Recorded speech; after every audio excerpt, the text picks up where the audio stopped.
चेन्नई के जवाहरलाल नेहरू स्टेडियम में 12 मई 2026 को एक नई सुबह की पहली किरणें ताजगी के साथ फैल रही थीं।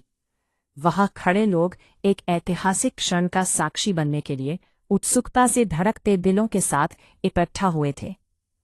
मुख्यमंत्री पद की शपथ लेने के लिए अभिनेता से राजनेता बने सी जोसेफ विजय का पल था।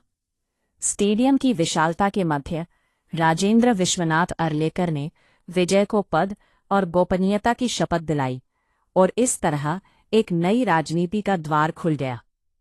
सी जोसेफ विजय का चेहरा आत्मविश्वास से भरा था और उनकी आंखों में उस परिवर्तन की चिंगारी थी जिसे वे लाना चाहते थे। उनके पीछे तमिलगा वेत्री कड़गम टीवी के पार्टी के समर्थक उत्साह से भरे हुए थे। इस नए गठबंधन के साथ विजय ने एक नई आशा का संचार किया था। उनकी कैबिनेट में एस कीर्तना एकमात्र महिला मंत्री थी, जो नारी सशक्तिकरण की दिशा में एक ठोस कदम थी। जब विजय ने अपने पहले बड़े निर्णयों की घोषणा की, जैसे हर परिवार को 200 यूनिट मुफ्त बिजली, महिलाओं की सुरक्षा के लिए विशेष यूनिट की स्थापना और नशा मुक्ति के लिए टास्क फोर्स का गठन, तो सभी ने तालियां बजाई। यह निर्णय केवल नीतियां नहीं थी, बल्कि एक नई दिशा का संकेत थी, एक ऐसी दिशा जो सभी की भलाई का ध्यान रखती थी। लेकिन विजय की राह आसान नहीं थी। राज्यपाल ने उन्हें 13 मई तक विधानसभा में बहुमत साबित करने का निर्देश दिया था। विपक्षी दलों ने उनके गठबंधन की स्थिरता पर सवाल उठाने लगे थे।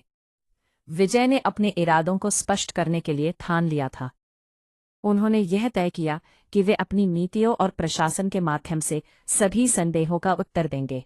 आसमान में बादल घेरने लगे थे, लेकिन विजय की इच्छा की चमक ने उनकी राह को रोशन रखा।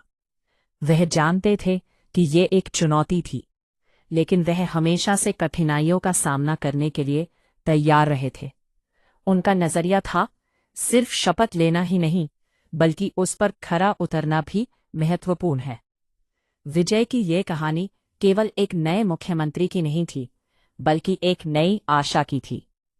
तमिलनाडु के लोग बदलाव के लिए तैयार थे और विजय ने यह सुनिश्चित करने का वादा किया था कि वह उनकी उम्मीदों पर खरे उतरेंगे।